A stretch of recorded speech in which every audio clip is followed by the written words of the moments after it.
الأمراء الثلاث، إنها قصة نجاح. البداية كانت من هنا، من بونا، هذه المدينة الساحرة على حوض المتوسط.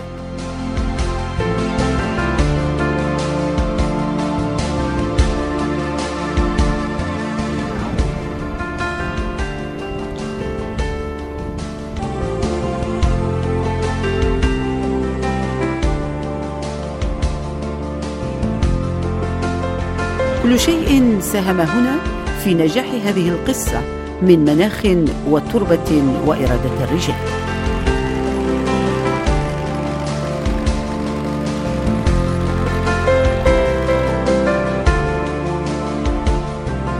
الأمراء الثلاث هي باختصار قصة نجاح هذه المؤسسة المختصة في الاستيراد والتصدير في الإنتاج، البيع والتوزيع. أنا انجينير ديبلوم هيدروليك، بعد دخلت في الكوميرس. أنا نمثل مصبرة ازدهار pour la distribution en Algérie, l'exclusivité on est deux. C'est un groupe familial. وراء هذا النجاح رجل يعشق الأرض حتى النخاع، مرتبط بها، متمسك بالفلاحة، يؤمن بأن الجزائر قادرة على تحقيق الاكتفاء الذاتي.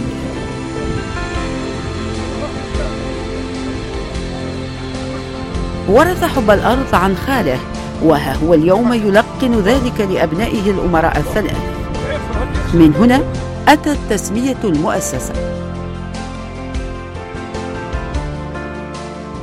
بداية الأمراء الثلاث كانت بالتوزيع الحصري لمصبرات ازدهار، علامة لها مكانتها في السوق الجزائرية وعلى مائدة الجزائريين.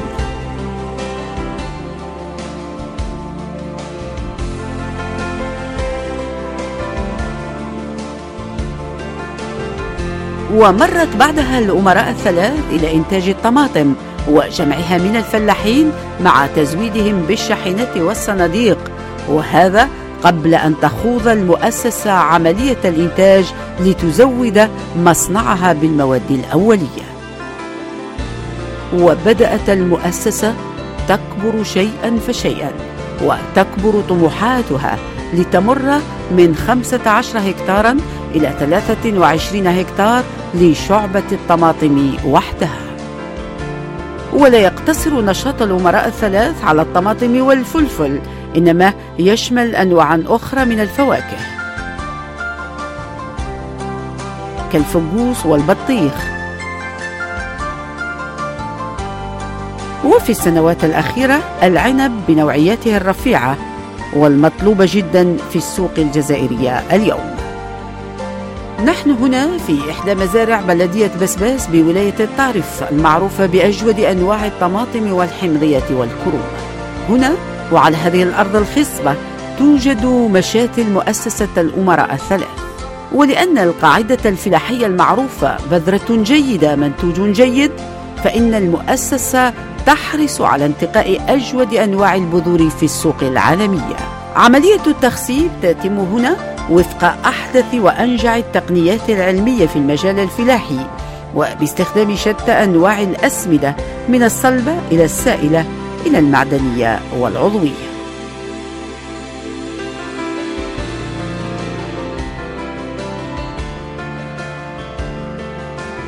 المزارع مجهزة أيضا بتقنية السقي بالتقطير، وهو خيار لا بديل عنه في الفلاحة الحديثة اليوم.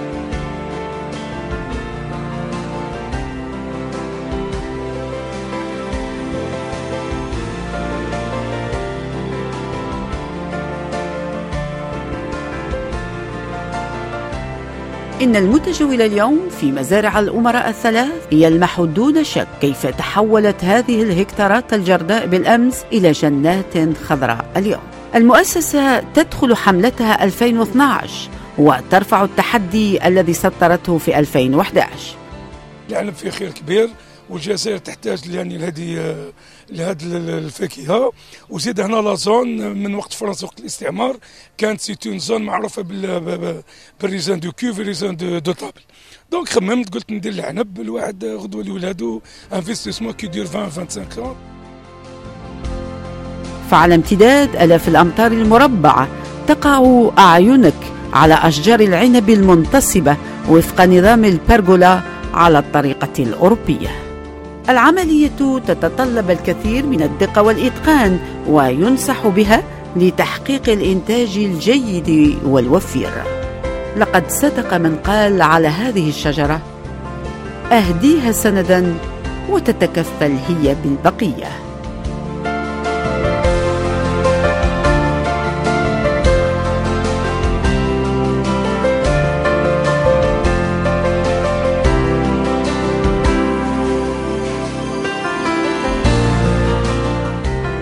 فعلى امتداد هذه المساحات الشاسعة من الكروم تمتد أيضا آلاف الأمتار من أنابيب السقي بالتقطير، وهو أحد تحديات الأمراء الثلاث في إنتاجها الفلاحي اليوم.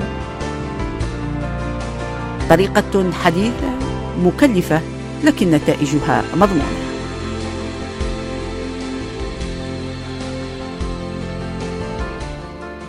On est en train de mécaniser la chose, bien sûr. L'irrigation automatique. Les traitements sont aussi avec un appareil, c'est-à-dire très adapté au traitement de la vigne. إنها استثمارات ضخمة وضعتها المؤسسة في زراعة وإنتاج الكروم، من تقنية البرغولا إلى مكننة المزارع هذا العام إلى نظام السقي بالتقطير. إنها أيضا إرادة الأمراء الثلاث في تحديث طرق وأساليب الإنتاج الفلاحي، ليبقى الهدف الأساسي هو ترقية الفلاحة في بلادنا وإرضاء المستهلك، مع الحفاظ دائما على العلامة المميزة لمؤسسة الأمراء الثلاث في السوق الجزائرية.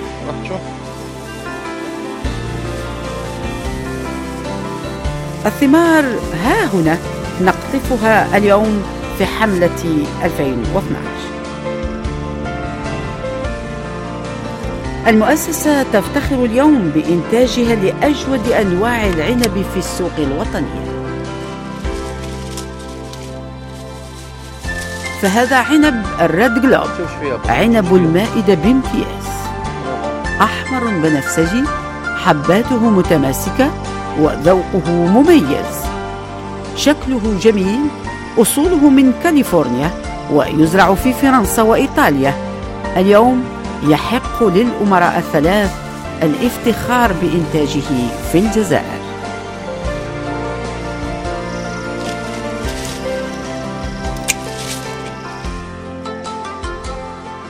ويتنوع إنتاج العنب بالنسبة لمؤسسة 3 برانس، كعنب الموسكا المعروف لدى الجزائريين، عنب يحب الشمس وتعانق أشجاره الأعمدة بسهولة فائقة.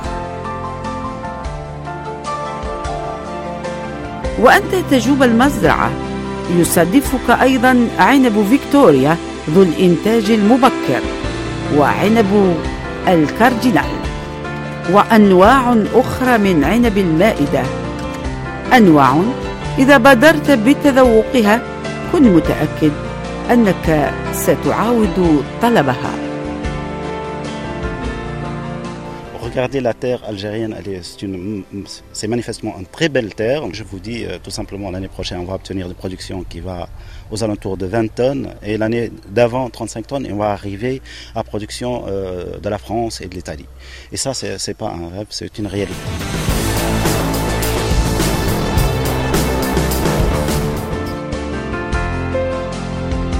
وضمن هذا الديكور الطبيعي الرائع مجمع الأمراء الثلاث يضرب موعدا لكل الفلاحين والفاعلين والمختصين في الفلاحة في 30 جوان ككل سنة لإحياء عيد الطماطم. لقد أضحى هذا العيد تقليدا سنويا منذ 4 سنوات لدى شركة الأمراء الثلاث، رغم المشاكل التي عرفتها عملية الإنتاج هذه السنة بسبب الفيضانات التي غمرت المنطقة وحولت الأرض إلى منطقة منكوبة. لقد استطاعت المؤسسة إنقاذ موسم الطماطم رغم تكبد خسائر بقيمة 1.5 مليار. والله حقيقة هو موسم شوية كارثي باسكو عدينا على مراحل صعيبة. السيد الزعيم هذا داخل في شعبة الطماطم الصناعية، كل عام هو يتصدر الطالع على مستوى الولاية ويتحصل حتى على الميداليات الذهبية، ولهذا احنا دائما من وراه وخليناه بجنبه باش نعطوا احسن منتوج ونعطوا احسن صنف. زعيم عبد الباسط بالنسبه لنا كان نموذج على مستوى البلديه ومن احسن الفلاحين في انتاج طماطم على مستوى الفلاحين، يوصل حتى 1100 قنطار في الهكتار. إن الطماطم بأنواعها الثلاث منتوج يحوز على أكبر قدر من المساحات الفلاحية المقدرة ب23 هكتار، وتزرع هنا 3 أنواع من الطماطم: طماطم لاركوري، طماطم صناعية شكلها طويل وذات إنتاج وفير. لاركوري قابلة للحصد الممكن، وتفتخر تخوا برانس بأنها أول من أدخل هذا النوع إلى الجزائر.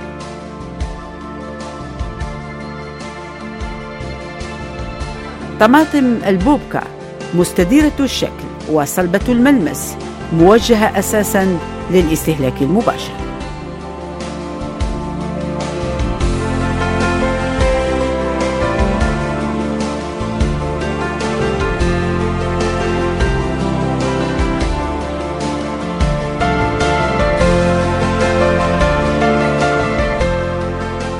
طماطم رقم 0861 وهي موجهة للسوقين الطازجة والصناعية.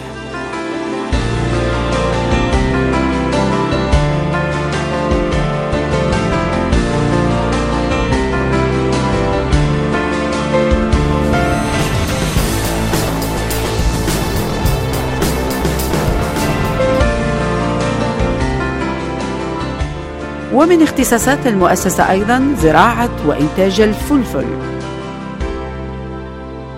هنا ينتج نوعان من الفلفل، تونيوس وآل 40.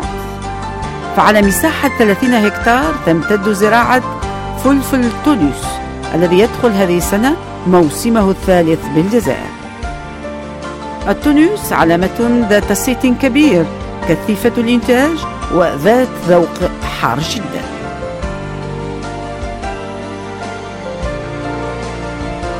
إلى جانب فلفل التونيوس هناك نوع آخر تشتهر به تخوا برانس، آل 40. هو فلفل أحمر حار موجه للسوق التحويلية لإنتاج الهريسة. إنه يدشن موسمه الثاني بالجزائر.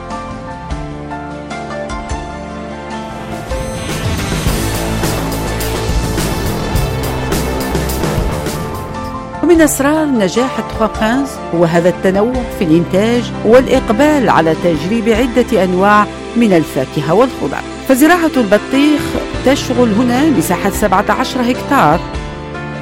فهذا الكريستا نوعية من طراز الكريمسون، شكله بيضوي ووزنه ما بين 25 إلى 30 كيلوغرام، ومن مميزاته أنه خالي البذور.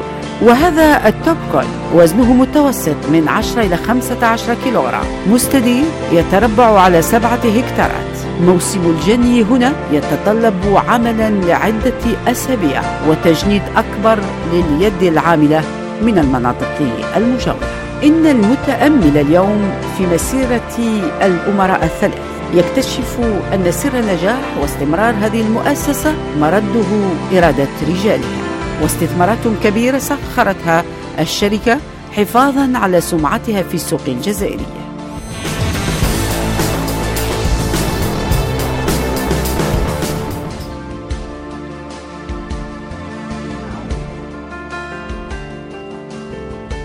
مخبر مزود بأحدث التكنولوجيات، حيث تجرى هنا فحوصات صحية لوقاية المحاصيل من مختلف الأمراض وحمايتها. فحوصات للتربة وأخرى على مختلف النباتات، وهذا على امتداد الدورة الإنتاجية.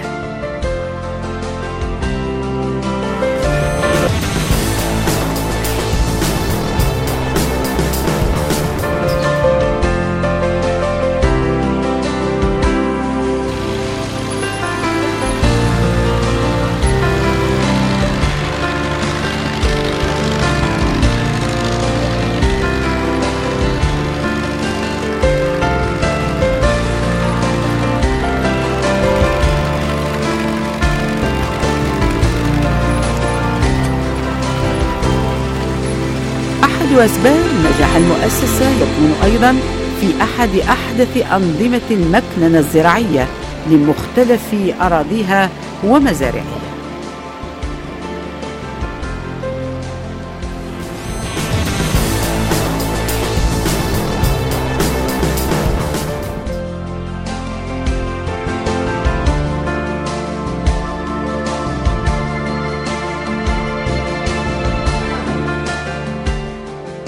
كما مرت مؤسسة 3 برانس تدريجياً من الرش المحوري إلى نظام الري بالتقطير الذي يعبر اليوم كل شبر من أراضيها. 3 برانس تمر في 2012 إلى سرعة أكبر، استثمارات أكثر، طموحات أكبر. Pour avancer mieux la production, c'est qu'on a installé la goutte à goutte pour qu'on puisse arroser régulièrement. Donc nous, on veut sortir de ce qui est aléatoire pour aller vers quelque chose de sûr. الشركة تنوي خوض مجال إنتاج الحمضيات في 2013. لازم الدولة سيتو ليدروليك elle fait une construction du barrage pour l'agriculture. احنا ما كناش يعطيونا دراهم، عطيونا نخدموا على الأجيال والأجيال. كل شيء على هذه الأرض يعد بموسم فلاحي وفير هذه الصائفة.